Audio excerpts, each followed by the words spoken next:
Hi, Hi, hi, Prof. hi. Yeah, I think it's ready. Okay, right. You can see my slides, isn't it? Yeah. Okay. Okay, so good morning, afternoon, or evening, wherever you are in the world. Salam alaikum and greetings to all of you. I feel extremely honored and privileged to welcome you to all this fifth webinar program for year 2023-2025. Before we start, as traditionally, I will just talk briefly about DFood International, our vision with our mission with a vision. DFood International is a registered international non-profit association under Belgium law. DFood International is a global organization, consists of people working in the field of diabetes-related food complications. All are dedicated to providing food care prevention through awareness, education, and professional guidance. These people are spread across 7 regions in the world. So we have Sub-Saharan Africa, South and Central America, Middle East and North Africa, North America and Caribbean region, Europe, Southeast Asia, and Western Pacific.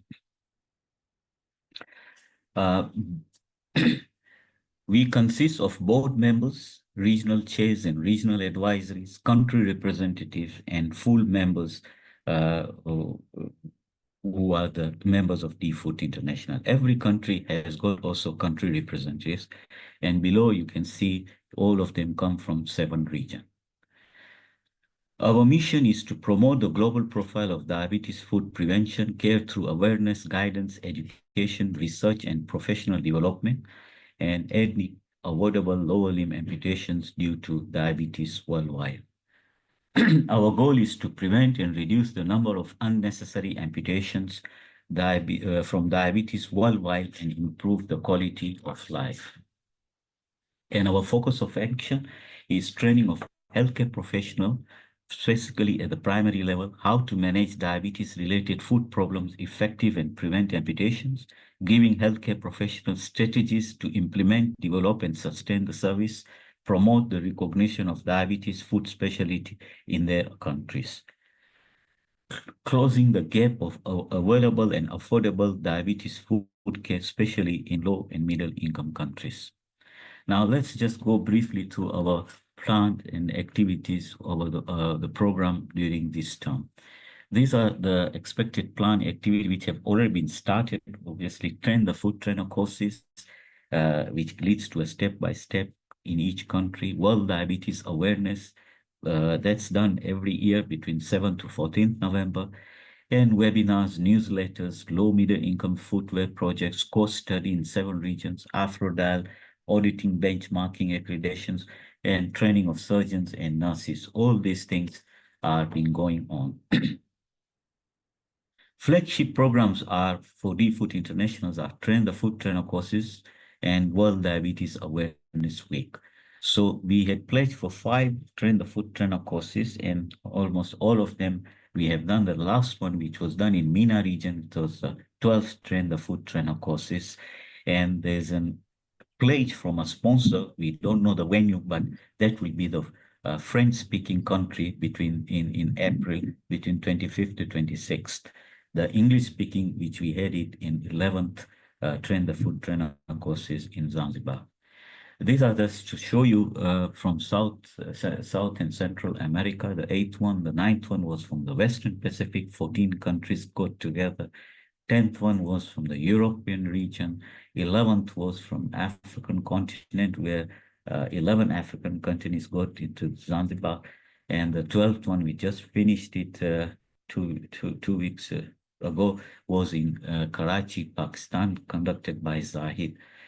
Then we have World Diabetes Awareness Week. We already did in 2003, 2004. These are the programs Africa is going to lead, and we have a global meet on Sunday where all the regions get together under one umbrella. Brochures have been coming on frequently. This is the 5th one which has come, and newsletters every three months. Other projects are all been done, and the one which are highlighted in green have already been finished, and we are almost others are still running. Webinars like this, this is the fifth one, which is done by Professor Ketan, and we have three more to go after this. These are all international education on world diabetic food. Anybody can download and start spreading the knowledge.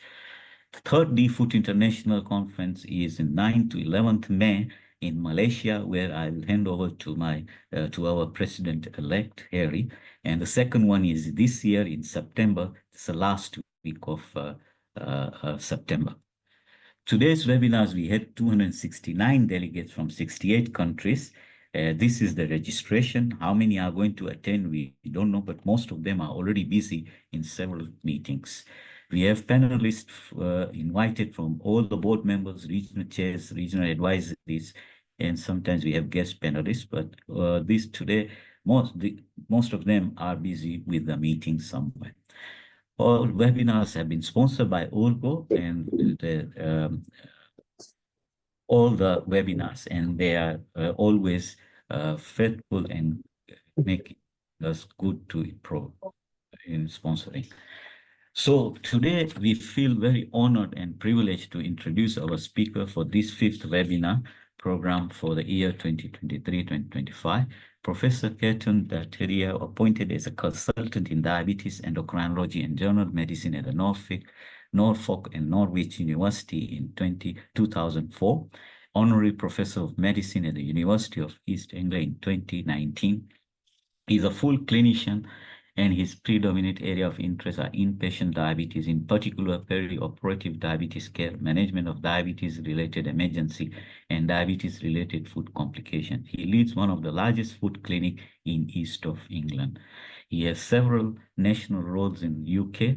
He is currently chair of Joint British Diabetes Society Inpatient Care Group, where he has led or co-authored several national guidelines on management of various aspects of inpatient diabetes care, including guidelines on peri-operative diabetes care. He is chair of examining board of the UK Specialist Clinic Exams in Diabetes and Endocrinology, as well as the chair of newly developed European Board Examination in Endocrinology, Diabetes and Metabolism. He is the president of Diabetes and Endocrine Section of Royal Society of Medicine. He is a section co-editor of Diabetes for Endotext. He is also an associate editor of Diabetes Medicines and BMJ Open Diabetes Research and Care. Professor Ketan has over 150 peer-reviewed publications and published over a dozen of book chapters on inpatient diabetes and perioperative diabetes care on diabetic foot. So we feel extremely honored and privileged to have you as our speaker. And for this fifth webinar program, Wound Healing Intervention according to International Working Group Diabetic Foot Group 2023 guidelines. And all the questions can be posted on Q&A sections during his talk, and he will be discussed later on. Thank you, Professor. Ketan, all is yours. Let me just Thank you. Hopefully you can hear me, everybody. I'm going to start sharing my screen, and then hopefully you'll see. Oh, where are we? Here we go. Hopefully you can see that. Yeah, yes. Yes, we can see it. Excellent. Okay. Welcome, everybody. Thank you very much, Abbas, for the very kind introduction. Welcome, everybody, wherever you are in the world. It's a great pleasure for me to be invited to speak.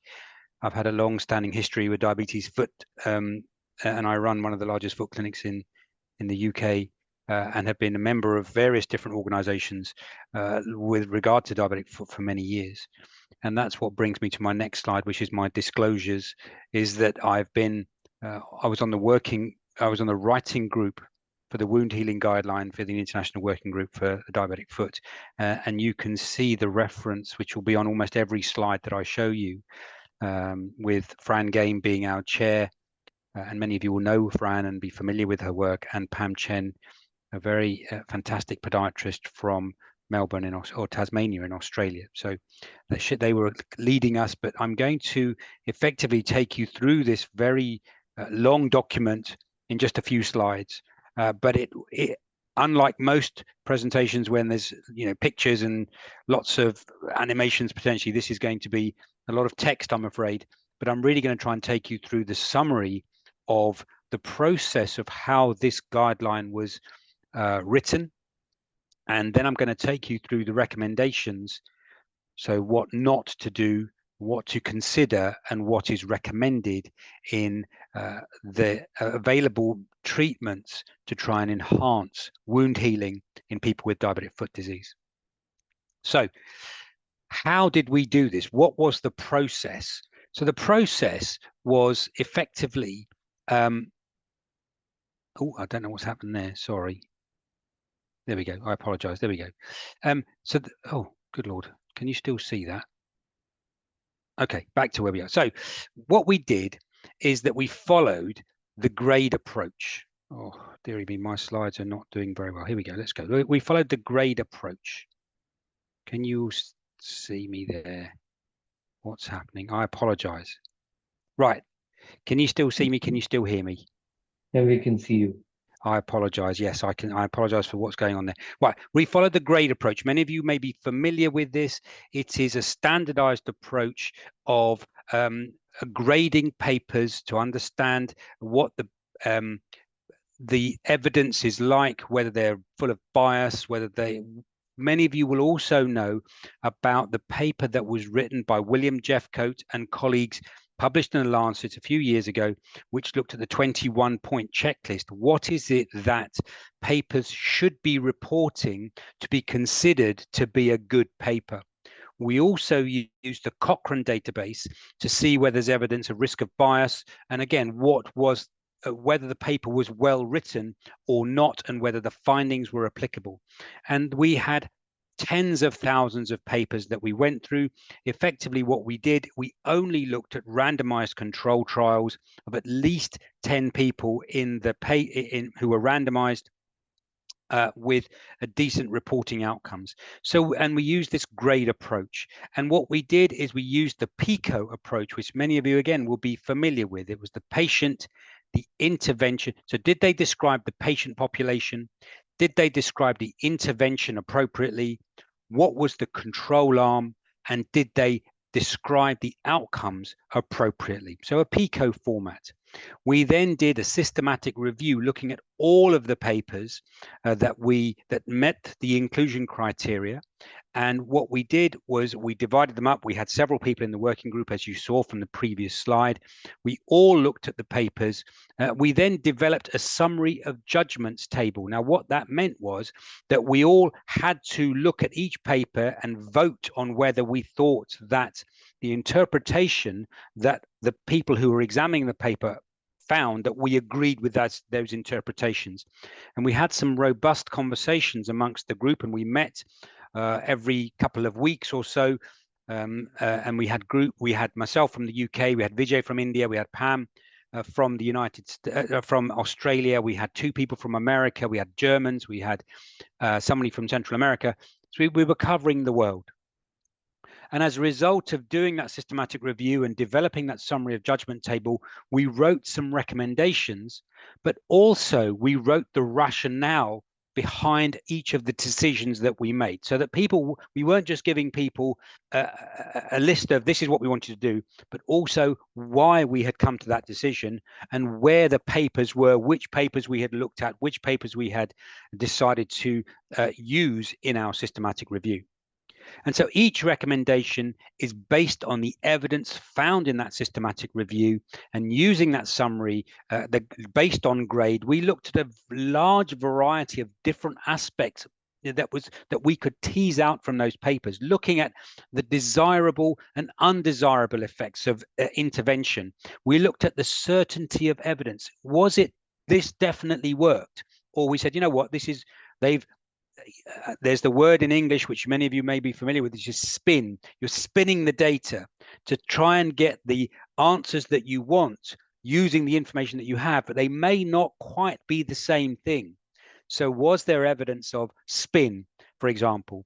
And what did patients think? And what were the resources that were involved? So there are certain things, and I'll talk to you about those in a little while, that may be available in higher income countries, but would be completely unavailable in lower income and low resource environments. And so that's not applicable, and there's no equity of access. And that was important because this is a global guideline. And then we talked about acceptability. And as a result, as you see there, we formulated the recommendations. And when we'd done that, we as authors agreed, but it then went to an external advisory panel of independent experts, as well as people with lived experience of having foot disease. And so when all of that was done, that was the long process. In fact, it took almost 3 years from start to finish, from the start of the process to the time it was actually published at the International Working Group meeting in The Hague last year. So it's a very long process. And this was, we are led to believe, the largest guideline that was written with the most papers that had to be assessed. So without further ado, what did we have to do? The process. So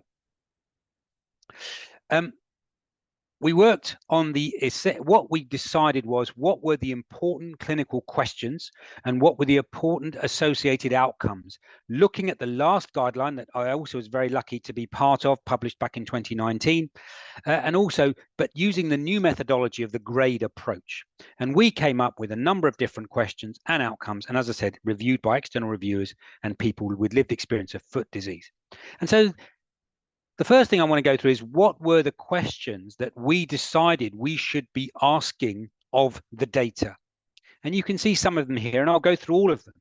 So the first one, as you can see, in people with diabetes-related foot ulcers, is debridement better than standard of care? And that could be, as you see here, enzymatic debridement, autolytic debridement, biosurgical debridement, ultrasonic debridement, hydrosurgical, chemical, or any other form of debridement. Was that better than standard of care, which was effectively just taking a scalpel, usually with a trained pair of hands and a pair of eyes, taking off some of that callus and the top of the wound and so on?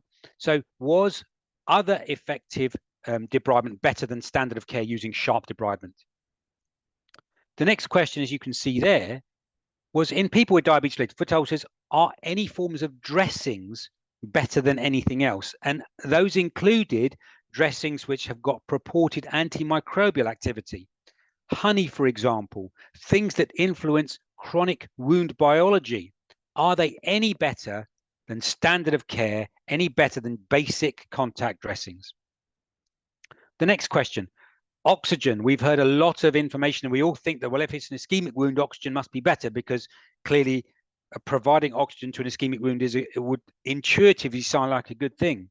But what does the evidence actually show? And is there evidence of bias in some of those papers out there?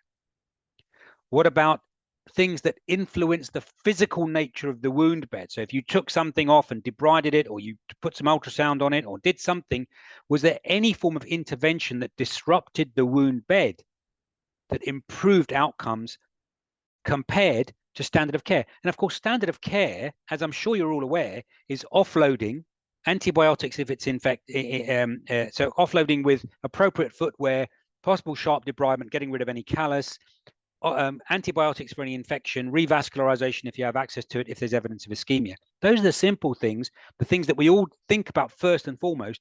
But all of the others, and there's more I'll show you on the next couple of slides, this is in addition to standard of care. So skin substitutes, there are some commercial products available which are based on collagen matrices, and do they help improve outcomes in people with foot disease, foot ulcers, compared to standard of care? What about autologous and other cellular products, including growth factors? So you take somebody's blood, you spin it down, you apply the Buffy coat. Does that make a difference? We'll come on to that. What about pharmacological interventions? There are many medications available, and there are some people who say that various different vitamins and minerals, traditional Chinese herbal medicines, for example, have been tried. Many different pharmacological interventions have been tried, but is there any evidence of good quality for any of them at all? And finally, is there evidence of negative wound pressure, negative pressure therapy? Does that help improve wounds compared to standard of care?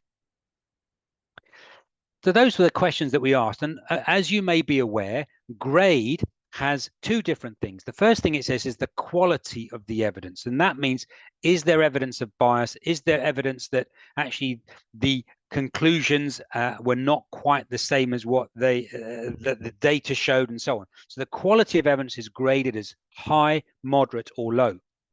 And then there is certainty of evidence. And that's again related as high, moderate, low, or very low. And the reason is because if there's only one study, which could be of moderate or low quality, then actually that's not very good. But if you've got a randomized controlled trial, which was done exactly as everybody wanted to be, and in particular looking at the 21-point checklist or the Cochrane review, if it's got a very high score, done according to the best international standards for randomized controlled and randomized clinical trials, then but there's only one, then actually it's not, the quality may be very good, but the certainty may be moderate or low. But if you've got many studies doing the same thing of very good quality, all showing the same thing, of course, then the certainty of evidence would be high and the quality of evidence would be high. But as you'll see, we have almost none of those high. Most of them are moderate or low, unfortunately. And I'll go through some of those as we go on. So I'm going to divide these into the summary of what we showed, and I'm going to say do not use, consider, and recommend. So there's very few recommends, there's occasional considers, and there's lots of do not use. And the reason for this is because the quality of evidence was pretty good. There's a lot of it, but the certainty of evidence was very low for almost all of them. So here we go. Looking at the questions that I asked before, is there any evidence, is there any benefit of using debridement techniques above standard of care? The answer is none at all. If do not routinely use enzymatic debridement, however, unless there is no other alternative. If you've got, if you don't have access to a podiatrist, if you don't have access to somebody who can, use a scalpel properly, then you may wish to use an alternative. But for the vast majority of times, do not use enzymatic debridement. Do not use ultrasonic debridement. Do not use surgical debridement. And what I mean by that is you do not take people to the operating theatre, because that's a very expensive intervention, because you need a surgical time, you need an operating theatre time. But if you've got somebody in the outpatients, if you've got somebody in a clinic room who is trained to use a scalpel, for example, for sharp debridement, and that's what DFOT International is doing, training the trainers, making sure that there are enough healthcare professionals out there who can provide a basic standard of good care, because that may be all that you need. You don't need to go to expensive surgeons necessarily. Do not use topical antiseptic or antimicrobial dressings. Do not use honey. Do not use collagen or alginate dressings, because simple dressings will do. And so there are more do not use. And don't forget, ladies and gentlemen, we're not saying this because we want to. It's because there is a lack of evidence, of good quality evidence. So if you're doing some work that you think, well, actually, no, I use honey all the time and it works all the time, why don't they do that? Well, actually, what you need to do is prove it. And the way to prove it is by doing a randomized clinical trial according to the best international standards. Because if you show that the intervention that you are using works and it according to the good protocols, then the next time maybe it'll get onto this guideline and the recommendations may change. But here we go, there are some more. So we talked about pharmacological agents. There's been a lot of work looking at topical phenytoin, the anticonvulsant medication, but it does not work. There are no data to show, convincing data to show that it works. So do not use topical phenytoin. Do not use any dressings impregnated with herbal remedies. And once again, so there are many traditional medications from various parts of the world which have been tried, but the quality of evidence has been very poor, and the certainty of evidence has been very poor. Just this week, there's a meta-analysis on, there was a case report looking at cold atmospheric plasma published in one of the journals, but it doesn't work. Don't use gases, any form of gas, cold plasma, ozone, nitric oxide, and carbon dioxide, because there's no good evidence to show that it works. Physical therapies disrupting the wound bed doesn't work. Autologous skin grafts, again, those things, the commercial products which have got the collagen matrix often, which you put onto a wound. And the reason for that is because often they are sponsored by the companies that make them. And so intrinsically, they have some bias built in. And of those papers which didn't have the sponsors, the quality and the certainty of evidence was really very low. So we could not recommend it.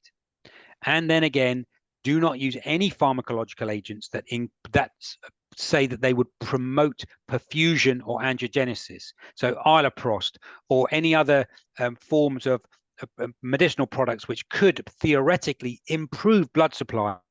Currently, the evidence is not very strong at all to say that they are useful in helping wounds to heal in addition to standard of care. So standard of care just works just as well. And this is my last slide on do not use. So do not use supplemental vitamins and trace elements because there is no data, no strong data to suggest vitamin D, iron, manganese, anything. There are nothing at all. And there are plenty of data that we've looked at to show that it doesn't work. Stimulating red cell production or protein supplementation, so erythropoietin or erythropoietin-like substances, giving people amino acids or protein shakes does not help when considering wound healing in addition to standard of care. And there's no data at the moment to show any other pharmacological agents include improve wound healing, but I will come back to that one specifically at the very end of my talk, specifically because the data that we looked at really ended in about 2022, and there has been at least one paper published since then that may challenge that, but I'll come back to that. And finally, do not use negative pressure wound therapy in addition to standard of care, specifically for non-surgical wounds. In surgical wounds, that's a completely different issue, and there are data to suggest that surgical wounds may be helped by negative pressure, but in non-surgical wounds, there are no data to show that it works. So those are all of the do not use categories, and there are lots of them because whilst there are thousands and thousands of papers on wound healing, the vast majority of them are not of good quality, and the evidence that they add to the literature is really very poor. And so that's why we could not recommend any of these. However, there were a few consider. So that's not do not use, but consider. So again, let's go for the top one. Consider the use of sucrose octasulfate impregnated dressings as an adjunctive treatment in addition to standard of care. But the caveat is it's got to be non-infective and neuroischemic. And they've had to have had standard of care for at least 2 weeks with no change in ulcer area or insufficient change in ulcer area. And it's in bold because I'm going to go through that one paper that actually which suggests that this may be beneficial.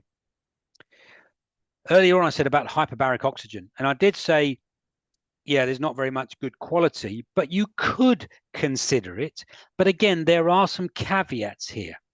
You consider it an adjunctive treatment to standard of care in neuroischemic or ischemic ulcers, but importantly, only where those resources already exist. You don't have to go out and buy a hyperbaric oxygen chamber, because there are, of course, certain places in the world. If you live in a coastal community where there's oil rigging or other reasons why the industry may require an urgent hyperbaric oxygen treatment, an hyperbaric oxygen tent, then you've got it available. That's fine, but do not go out and buy one because the evidence doesn't show that that's actually beneficial. But it may be used occasionally.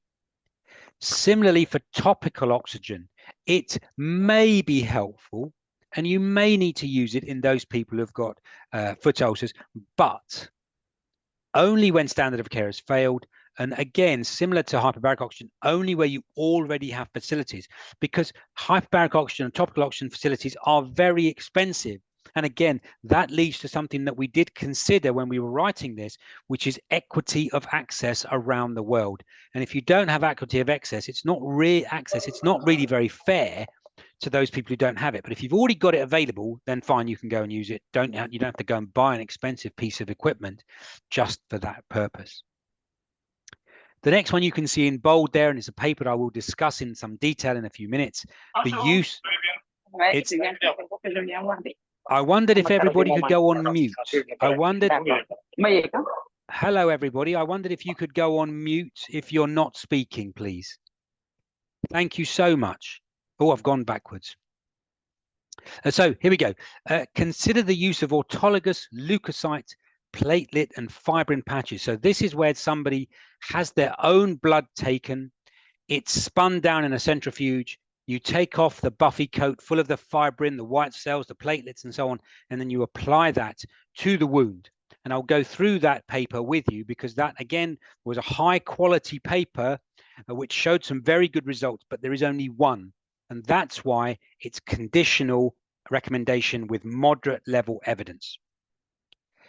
And then the very last one there is you can use placental derived products. So people use amniotic membranes to help improve wounds. And so there are a few papers, but the quality of evidence is reasonable. So it's moderate, it's conditional recommendation, but the evidence is pretty low because they're often sponsored and there's a risk of bias. And so you can see there, the level of recommendation is conditional, but actually it's low. So for those, the two best ones at the moment are the two in bold, which says conditional recommendation with moderate level of evidence, moderate certainty of evidence, because each of them are only based on one paper. But I'll go through those. But here we go. This is what we definitely suggest. Okay, not recommend, we suggest. So, but you will see that they are almost all negatives. We suggest not using cellular skin substitutes. We suggest not using acellular skin substitutes. And the last two, we suggest not using other cell therapies, and we suggest not using growth factors because there are no data to suggest really that they're beneficial. Even though there's lots of work that's been done, the level of evidence is not brilliant because of the risk of other things that I've already described. But you can say here in the middle, with the exception of the autologous leukocyte platelets and fibrins, we suggest not using autologous platelets, including blood bank derived platelets. So just using a platelets is not enough. And finally, we recommend, this is the only thing that we said you should be doing definitely for all foot wounds. But you can see here that the level of evidence, or the certainty of evidence, sorry, is it's low. So we say that you should be taking a scalpel to all these wounds. Sharp debridement should be done on almost all wounds. But actually, we have to be honest because we looked at thousands of papers, and whilst everybody accepts that it is standard of care, there are actually no randomized control trials to show that it is better than doing nothing. But that doesn't mean to say you should do nothing, because we all in our hearts believe that sharp debridement is what we should be doing. So we recommend sharp debridement as well as offloading and revascularization, as well as antibiotics if necessary. Those are the treatments for foot ulcers to improve healing. There are very few other interventions that we can definitely recommend.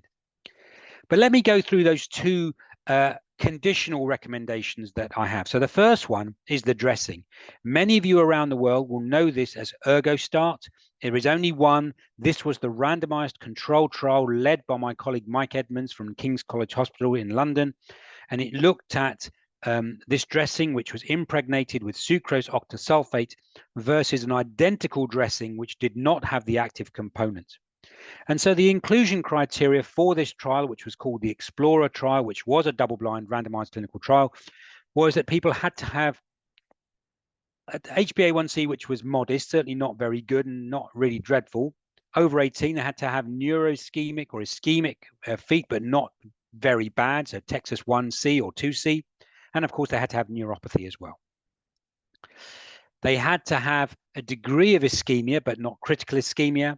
And they had to have a wound, as you can see here, described between 1 and 30 square centimeters, anywhere on the foot, lasting between 1 and 24 months, with no evidence of local infection of any wound on the lower limb. So they're not infected, but neuroischemic wounds. And this was the dressing, the intervention. It was a sodium octasulfate dressing, non-adherent, non-occlusive, flexible contact, so it moved with the skin. You can see what it was made of, and the control dressing was identical. It just didn't have the active component in it. So these are the results, which I hope you can see. I'm going to just show you here. Wound closure improved. There's a 2.6-fold increase in wound closure, risk improvement in wounds closure confirmed by the investigator. So the odds ratio was 2.6 with the active dressing. Similarly, the absolute wound reduction area from day 0 to day 20 went up from 1.2 square centimeters to down by 1.2 to down to, and increased further to 1.8. So you had yes, you did have some wound closure with just the control dressing, which meant that the standard of care was doing well. So that's pretty good. But with the active component, the wound closure was higher. And similarly, relative wound closure, so median percentage wound closure was wound reduction area, so 90%. So that's fantastic. If you think that with normal standard of care, one would expect at around about 20 weeks, 26 weeks, you're looking at 50%. Here, in a trial, the participants were getting 90% wound reduction area. But with the active dressing, it was almost 100%. It was 98%. So there was a clear statistical significance with the use of this one dressing in this very well conducted clinical trial, which is why that recommendation was used. So this is why it says, consider the use of this sucrose octasulfate impregnated dressing in addition to standard of care in non-infected neuroischemic ulcers, which have not responded to treatment for at least 2 weeks.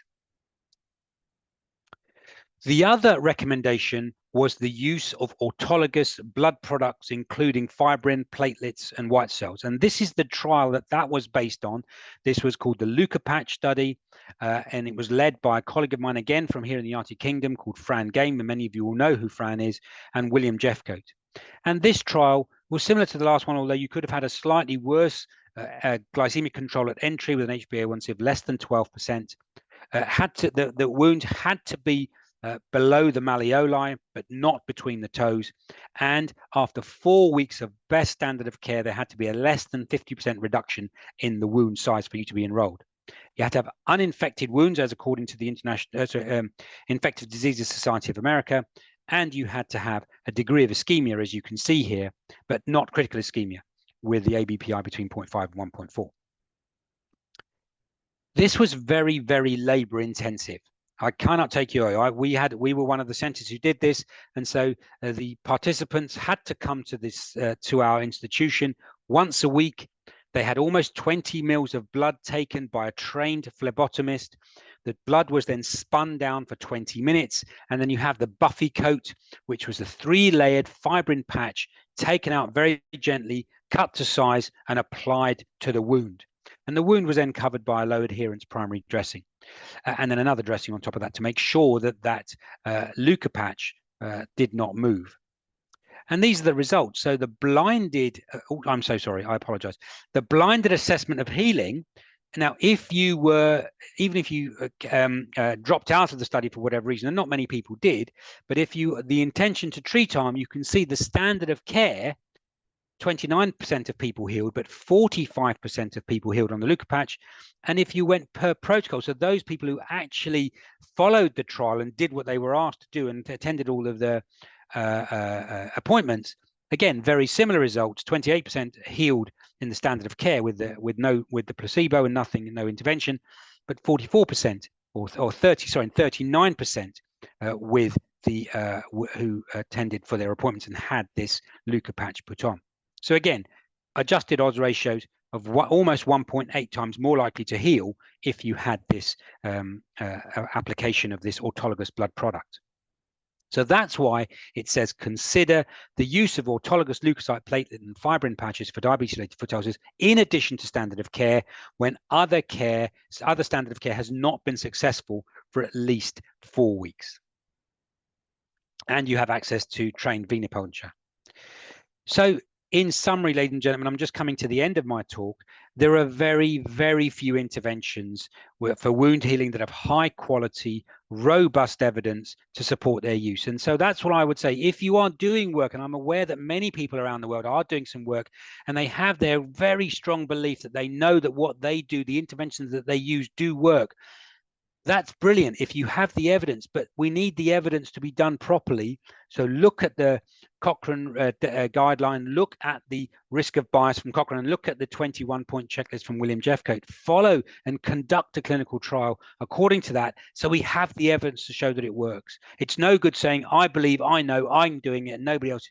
No, you want the world to share your experiences. You want to take the credit for what you do right. If it really works, we want to know about it because there are so few interventions that we have.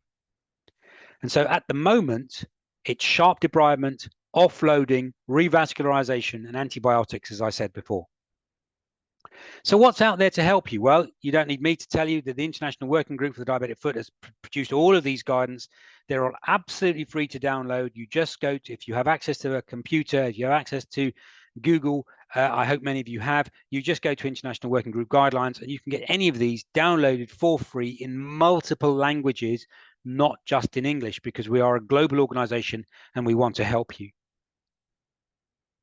But I want to come back to this. I said earlier on that there was no data on pharmacological agents. This was published after our data collection deadline had closed. And this is data from India and showing the use of topical esmolol. And this paper was done really very well indeed. It had scored very highly on the risk of bias and so on. So very little bias and very well conducted trial. I'm just going to show you this graph. On the left, it's percentage closed, plantar versus non-plantar ulcers, and the active arm is in the dark bars compared to standard of care, which is in the lighter bars. And you can see that either plantar or non-plantar ulcers, if you apply topical esmolol, which you may be familiar with as a beta blocker, more people healed in that or had a larger percentage closure of the wound in that group. And the percentage that were closed, regardless of the initial size, was higher again in the esmolol arm. So there are data, but this may change things, but it isn't just yet. But I'll take you back to this slide, which is my almost final slide. In the United Kingdom, for several years, we have collected a lot of information from a large number of foot clinics to say, and demographics and age and all kinds of other stuff about the wounds and about the individual. And these are the things that we know have the most influence on wound healing. And it's the size of the circle that is proportional to the size of the impact that it has in the influence of wound healing. So by far and away, the most important thing that influences wound healing is the presence of ischemia, and then size, and then depth. How long it takes for somebody to present to specialist care or somebody who knows what they're doing. The longer that it takes, the less chance somebody has of healing and the higher chance they have of having either a minor or major amputation. The number of ulcers, whether an ulcer is infected, where it is, and all of the things that you see there. So those are the things from the United Kingdom National Diabetic Foot Audit that we know most influences wound healing. So those are the things that I would counsel you on. So with that, ladies and gentlemen, I will leave it there. These are my contact details. If you want to email me, you want to tweet me, or X me, then feel free to do so. But I'll stop sharing my slides and then we'll go on to the Q&A as you wish. Hopefully that was helpful. Thank you, Ketan. I don't know. Can we on our video? The video is not getting on. I think all the videos have been off. Yeah. Anyhow, As usual, fantastic, to the point, sweet and simple talk. Very clear. Thank you very much. Just to let you know, I went and presented and came back, so I have not missed your whole lecture. That's Abbas, fine. he has switched off the video. Yeah, I cannot open my video. I don't know, the videos have been switched off. Can you open it? No, Let's it's just... saying the host has stopped it. Yeah. Yeah. So I think Ali, you can have you on the to. videos?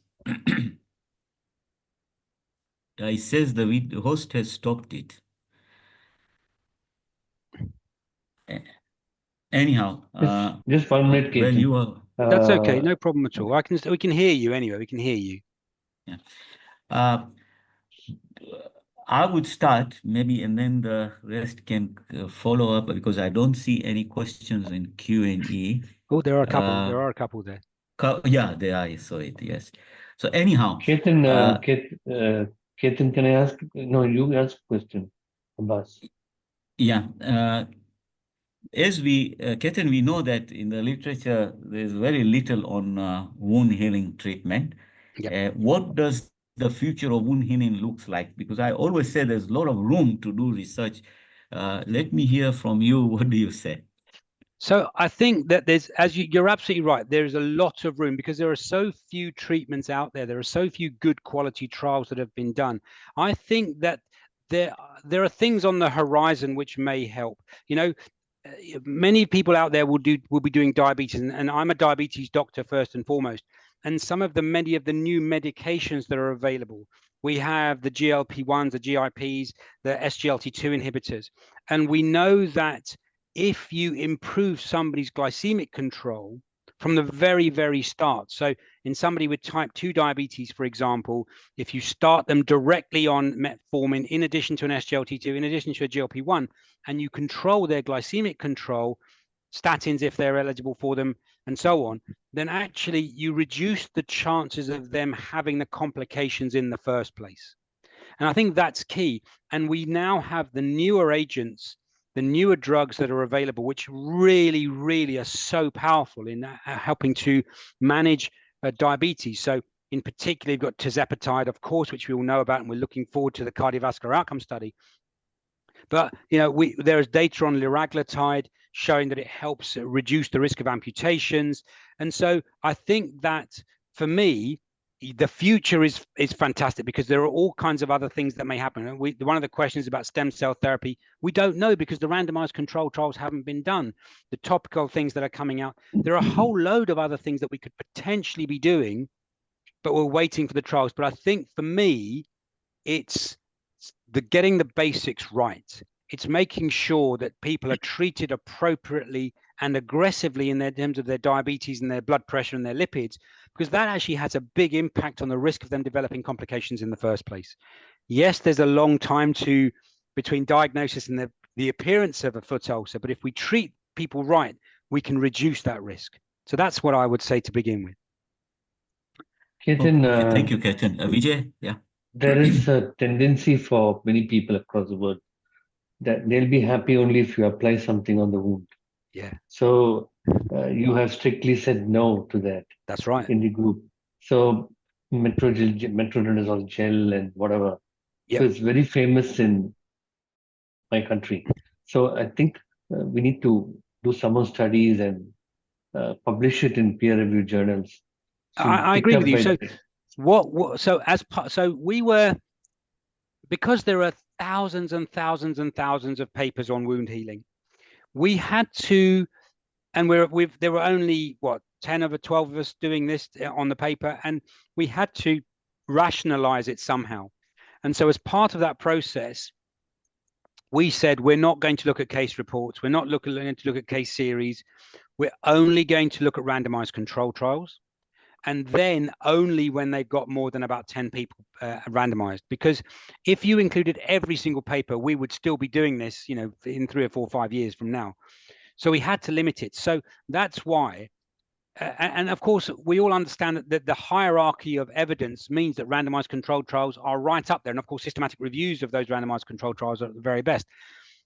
But the randomized control trials are very, very few and far between of topical applications, and those that are of really quite poor quality. I can't, we, you know, I don't mean, in many people in the audience may have authored those, and I don't mean to be rude to you, and I apologize if you feel I am, but actually the quality of the papers was not as good as we'd like, and therefore the risk of bias was high. You know, there's no blinding, there's no, people knew what they were on, either the researchers or the people who, and so that's not good quality science. And so we want, if you believe, if anybody out there believes that the application of metronidazole gel is beneficial, then do a randomized control trial. You know, use Aquagel, or use something that would be of similar consistency, clear, you wouldn't know, no smell, and apply it and see if there's any difference. But make sure nobody knows what you're on. The only person who knows is the pharmacist who's dispensing the product. And so the investigator doesn't know, the person treating the patient doesn't know, the patient doesn't know, nobody knows.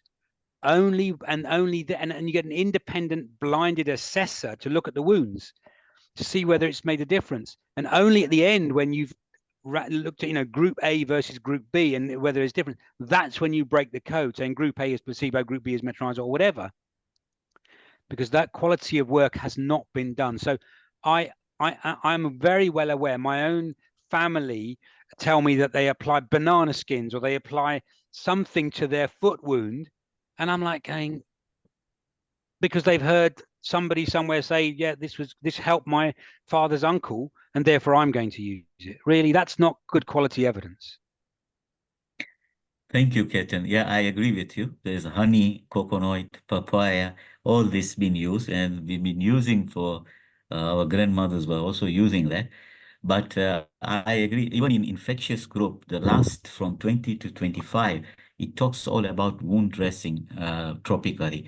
And when we reviewed 14,000 paper, only 3 or 4, which was a randomized control trial, and only none of them, they're saying you cannot use anything. Maybe wash it thoroughly with normal saline, or this urgostat, which recently has come, you can have, which obviously is not sustainable in our setup. So I agree with you. That's perfect. There's a question from Professor Hanan from Egypt. Could International Working Group of Diabetic Food define in a review article or perhaps a presentation about the characteristic of what they consider as a good quality research for young researcher in this field to follow?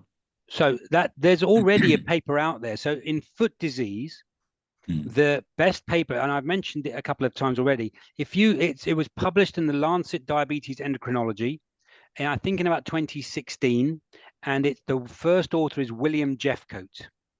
And William Jeffcoat and Fran Game and other colleagues, and they have laid out in that excellent paper what a good quality research project should look like, right from the very beginning, when you are starting to think about it, what things you should think about, and they've come up with what's called a 21-point checklist in terms of, you know, is the patient characteristics, are they well described, are they well matched? Do they describe the intervention? Is it reproducible? Do they describe the wound size, the wound depth? You know, Sinbad score is what they recommend.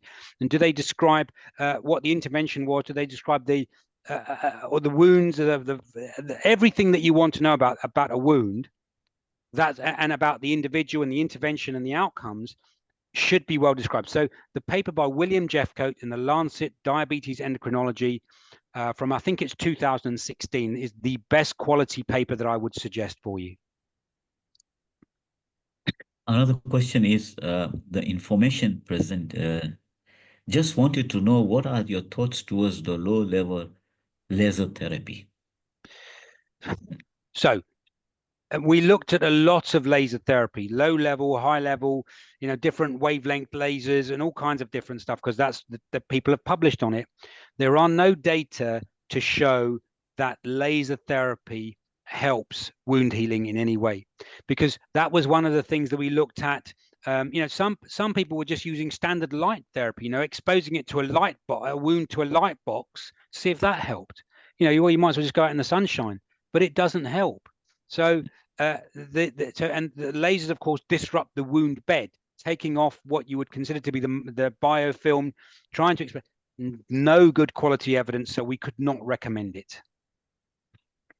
Another thing is from Alex, autolytic debridement or Yeah. surgical debridement permitted to evidence-based if they are expert staff to conduct the treatment. Right, so autolytic debridement, again, there wasn't any evidence to show autolytic debridement. What there was, in very, very low resource settings, when you don't have access to a podiatrist or sharp debridement, was clostridial collagenase, which is enzymatic debridement. Now, and you can, and so there have been several papers on dressings with clostridial collagenase showing there's some benefit. However, it's not. We made a we spent a long time trying to word that sentence, and the word we came up with, you say, we would not recommend that you use clostridial collagenase enzymatic debridement unless you had no availability of somebody who could do sharp debridement. Then you could potentially use it. So autolytic, no. Enzymatic, possibly only in very certain circumstances. Okay, this is from Muhammad Ahmad. Sharp debridement is highly indicated in cystic foot swelling, local erythema, using clean tap water wash. I mean, I think that sounds as though there may be if it's a cystic foot swelling, do you mean an abscess and so on? So yes, yeah. I think to me, that would mean they've got a collection, and of course that would need surgical debridement. So you'd need to go, ideally that needs to go to a surgeon to basically open up the wound, drain it, wash it out, and then do whatever. Ideally not close it, but maybe leave it open with a drain in for a few days and see what needs to be done. And of course, followed by antibiotics. I wouldn't necessarily close a cystic or an abscess. I wouldn't necessarily close it by primary intention with sutures, because then obviously if you haven't cleaned it out properly, then you have the risk of it coming back in. So certainly we would leave it open for a few days and see what happens, and maybe leave it to close on its own. So there is a gap that was formed by the organisms, then your body would then allow it to close up naturally on its own. Personally, what intervention would you like to see as a researcher in wound healing? What would I like to see? That's a really good question. I think what I would like to see is, well, so there are 2 or 3 different things. Wound healing is really, really complicated. And we all know that those of us who look at feet day in and day out, you can see whether a wound is a chronic wound or an acute wound straight away. And we all know that chronic wounds have a different biology. You don't know what the biology is, but you can look at a wound and go, that's a chronic wound. That's going to take a long time to heal because the skin is undermined or it's got a biofilm or whatever. What I would like to see is work on changing what can be done to make a chronic wound into an acute wound, which means it's going to heal faster. Now, that's what sharp debridement often does, of course, but I think I would like simple interventions that can be used anywhere in the world by anybody in any health economy with people with minimum experience, so you don't have to use very expensive pieces of high technology. But what that would be, I don't know. That's the key. And the trouble with foot disease is that it's so common, but most companies don't want to invest it because it's not income generating for device companies or pharmaceutical companies. And so it needs to be somebody it needs to be somebody with technology to devise something which is very cheap and cheerful that works. So I'd love to see something like that, but I don't think it's out there just yet. Sorry, it's a cop out. I'm sorry. Thank you. Ketan, from Gulapa, she says that what is the acceptable level of fasting glucose while healing the ulcer? Okay, so that's a really good question. So if you remember my very last slide, looking at the things from the UK National Diabetic Foot Audit and the things that influence wound healing, glucose is not one of them. So glycemic control, when measured in that data collection with thousands and thousands of people, doesn't really influence wound healing. However, having said that, certainly I've looked at something called glycemic variability, which looks at the variation of HbA1c between clinic visits, and high variability increases the risk that the wound will not heal. But one of the things that, of course, I do, and I'm sure many other people do in their foot clinic, is that we look at the person holistically. I'm not just looking at their foot. I'm looking at their glucose control. I'm looking at their lipids. I'm looking at their blood pressure and trying to ensure that everybody's on a statin, has optimal glycemic control. So acceptable fasting glucose, you know, that's a very difficult question because it determines, it's the person that depends. Because if you've got somebody who is 80, who is, you know, already got other problems and disabled, then I would have a different glycemic target to somebody who is in their 20s who are otherwise fit and well. So I can't say that it's an acceptable glucose level because that would be individualized. I'd want their HbA1c again to be appropriate if you're able to measure HbA1c. But certainly glucose, you know, 80 to 120 would be brilliant. If you can get it to 80 to 100, fantastic. But again, that's not appropriate for somebody who may be in their 80s who's already disabled, because you're aiming for 120 to 150 to prevent symptomatic hypoglycemia or hyperglycemia. So again, it's not an easy question to answer, and I think it's entirely individual specific. Sorry. Thank you. There's another question. What is the reason behind the recommendation against using topical antiseptic or antimicrobial dressing for the foot ulcer? That's a good question, because none of the randomized control trials using either topical antiseptic or topical antimicrobials showed any benefit. So it's a simple reason they didn't show benefit. So these were randomized control trials, of which there were not very many. There were a few, but the ones that were done were of relatively poor quality and didn't really show much of a difference. And so we couldn't recommend them. So everybody realizes that. Actually, you think, well, actually, this is an infected foot ulcer, I want to give them, and the theory would be to apply a topical antiseptic antimicrobial would be beneficial. But the data do not suggest that, so we could not recommend it. Okay. Ketan, would you recommend insulin therapy for somebody who's well controlled with oral drugs, as a diabetologist, as a physician? No, so I wouldn't. I mean, you mean peri-wound injections, or just as an adjunctive treatment for their diabetes? No, the diabetes. No, I wouldn't, because again, there's no evidence to show that if someone's already got reasonably well-controlled diabetes, they're on metformin or they're on sulfonylureas or pioglitazone or one of the other newer agents, if they're available where you are, good diabetes control, then there's no added benefit of adding insulin. In fact, there may be evidence of harm because you increase the risk of them having hypoglycemia, and that, of course, is associated with immediate harm. So we want to minimize risks. And so if you've already got relatively good control, or I should say appropriate control for that individual, then I would say no.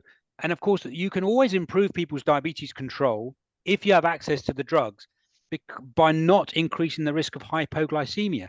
Because the only classes of drugs that truly give hypoglycemia are sulfonylureas, insulin, and the other insulin secretagogues, the metaglenides. If you can avoid the use of sulfonylureas and metaglenides and use metformin, DPP-4s, GLP-1s, SGLT2s, then they don't give hypos. And so you can escalate those treatments to improve glycemic control without adding to the risk of increased hypos. Of course, if they can tolerate it, if they've got no other contraindications towards any of those drugs. Yeah, I practice the same thing. It's just added headache to change. You follow the textbook. I think if they are very well controlled, you don't need to change them. There's no need. And that message should go to low and middle income countries. Very good, Vijay, you asked us this. There is a question, can you use little insulin on the wound? Again, there's no evidence for that at all. So, you know, I think that there is a theoretical reason why insulin on the wound may help. And that's because insulin at very high doses is an anabolic hormone. It actually encourages skeletal muscle protein formation. So in you know, if you think about bodybuilders, for example, bodybuilders use insulin as a drug of abuse. So they'll have lots of carbohydrate. They'll inject themselves with insulin because you can get incorporation of amino acids into protein, including skeletal muscle. So theoretically, it may work, but the trouble is, of course, that insulin is a protein. When you apply it topically, there's no guarantee it's going to go to where it needs to go. Then you need to have amino acids coming to those wounds.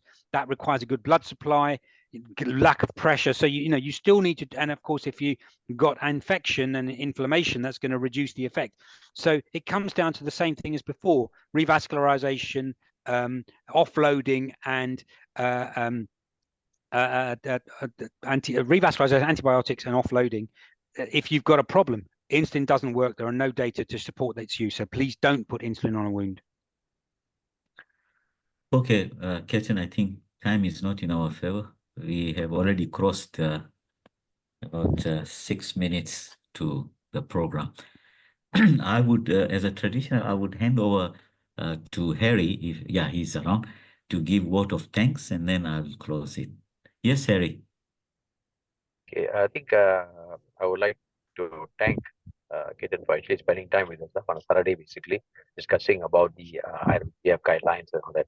I actually agree with you because I was one of the reviewers for the wound healing bit, and I think here basically we looked at level 1 evidence. That's all what I also preach normally. The thing is, there are many companies out there, startups and all these things. So I think they haven't reached that level where they're looking at randomized control trial. And I think I agree with you about the insulin. A lot of people are basically injecting insulin. I even got a case where they actually poured glucose on top, trying to give substance topically, I mean. So sometimes what you call is a bit of a problem there. And I think today's session was really informative, and people know at least to look at the evidence before they actually choose the different products to put on. And like always mentioned, is basically good wound care. That means in terms of cleansing, debridement, refashioning the edge, and dressing. That's I think is the main thing that we need to actually do. And most people have to surgically debride. I think Vincent Palanga mentioned some time back that it is not only an initial event, but it's a continuous event whereby you're supposed to debride basically continuously, not just like leave it and hope that somehow it'll debride itself. And even in our place in Malaysia, we don't have much of a podiatrist in the government setting, but we have trained our nurses to actually do a lot of debridement together with the doctors who go more into deeper surgical debridement. So I think with that, thank you very much for spending time and explaining to us. And I would like to thank Dr. Abbas for actually arranging this together with the Secretariat and the Council itself and our past president, Dr. Vijay, and everyone in the DEPO International Board for supporting this. And most importantly, I think is our delegates and also our sponsors who have been supporting DEPO International all this while. It's actually a great thing to continue education. And as I always mention, basically, at the end of the day is education, education, education. So with that, thank you very much. Thank you, Harry. Thank you. Thank you to Ketan once again for taking time in this busy schedule. Thank you to the board, regional chairs and advisory, and the delegates. Very big thank you. Finally, I would just remind to select the date 7th of December, Professor Dan Wick webinar on surgical aspect of diabetic foot ulcer. That's the last one for this year, the 6th one. Okay, thank you very much. Thank you once again. Thank you. Take care. Bye. Have a Thank you good so weekend. much. Bye. Bye. Bye.